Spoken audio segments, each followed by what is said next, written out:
What's up, everybody? It's AfroDJMac here, and I want to share with you a free Ableton Live pack I've made. Last week I told you about this little 2-minute tip on how to use beat repeats to make drum fills. And I figured I'd just give you the entire drum rack. Some people were asking me to just give you the rack, so I will give you the rack I use, and it's more than just beat repeats. It's a drum multi-effect. It's got low pass, it's got high pass, it's got a reverb to delay. So let me show you what it's got here. I am using my Super Tape Drums download for the sounds. We'll play around with that in a minute, but first things first, we have a low pass filter, and that is all the way over here. It's simply an auto filter and another auto filter, and it's tied in with a high pass. In the mapping, you'll notice that my Q goes up right here. So you can see that as I get closer and closer, I get a little more resonance. Same thing on the low pass. So that's this little filter here. I'm gonna shut this rack up.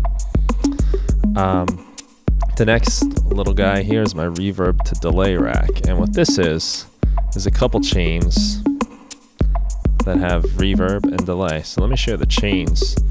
What you're doing here, when you put this in the middle, you're going right through this dry chain, and there's nothing going on, totally clean. As you turn it to the left, you start introducing some reverb, which is up here. And I'll just bring this over here so you can see what's happening.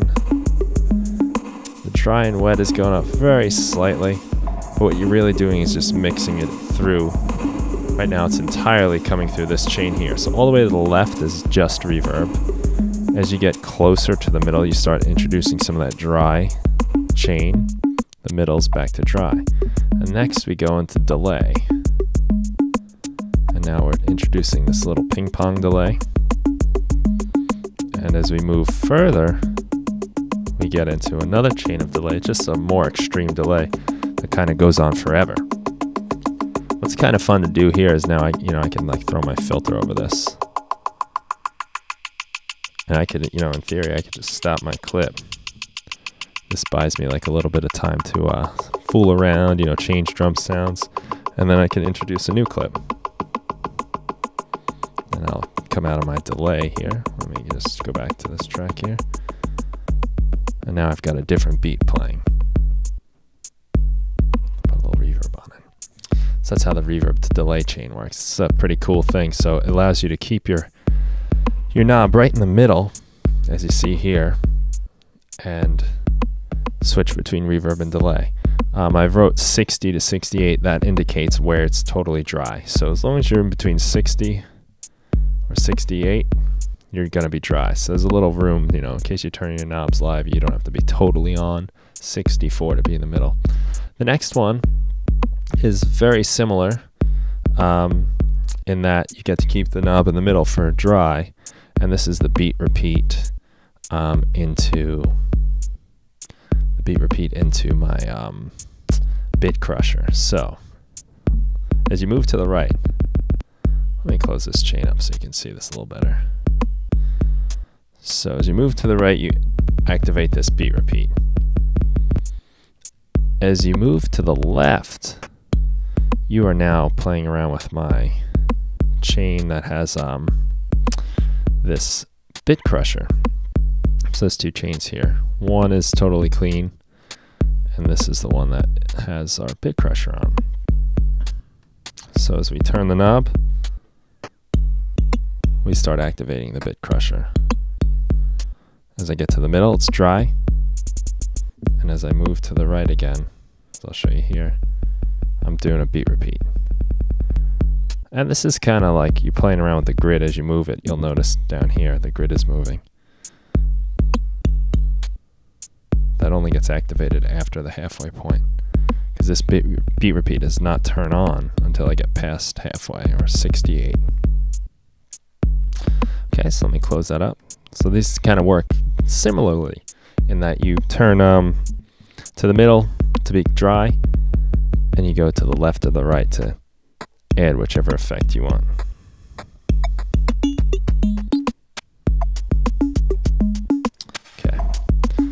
So let me show you how the beat repeats work now. So I'm going to close all these other guys up, just so they're out of the way.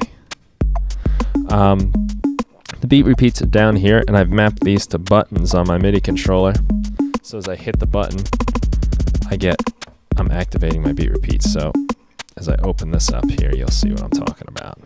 My quarter note beat repeat, eighth note, variable, and my 16th note, all there.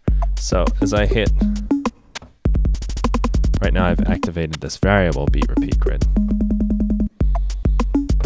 This one does a 16th note. You can see the knob there. Close you up too. Eighth note. And quarter note, but it's variable, you know. Sometimes you get a quarter note, sometimes you get 16th note, sometimes you get eighth note, but it's because this variation knob is triggered. Sometimes you also get some triplets. There you go, there's a triplet. And they're set up so that you can start at like this quarter note interval, eighth note, and then 16th note, then the variable.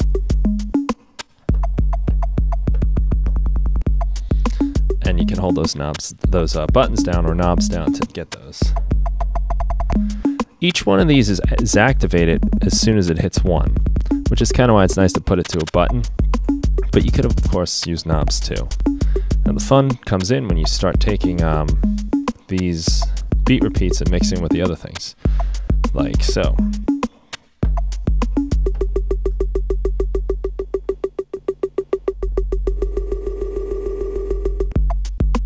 Or you might do like a filter sweep. I should mention this chorus rack here. This all gets triggered as I hit the beat repeat buttons here. The reason I did that was because I just sort of found the chorus sort of smoothed out any pops or clicks. I found that kind of handy, you know. It just kind of, sometimes if you don't time it just right, you can get kind of a cut off sound, and the chorus just seemed to smooth it out nicely. So I left it like that.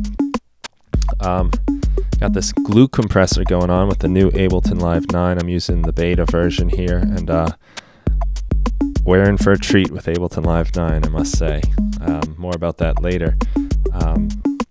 Here's my, super tape drums rack. What's kind of fun about this guy is that as I turn the knobs, I can change the sounds. Right now I'm changing the snare. Change these toms.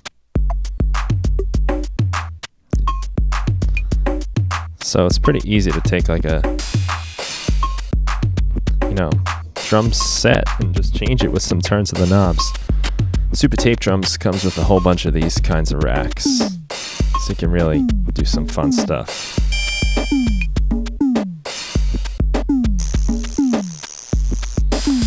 So there you have it. I hope you enjoy it. I think it's a pretty fun instrument. Effect rack. I use it all the time. I use it live, and it's really just great for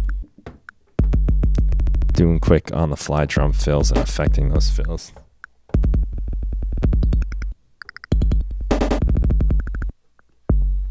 So I hope you enjoy. Thanks a lot.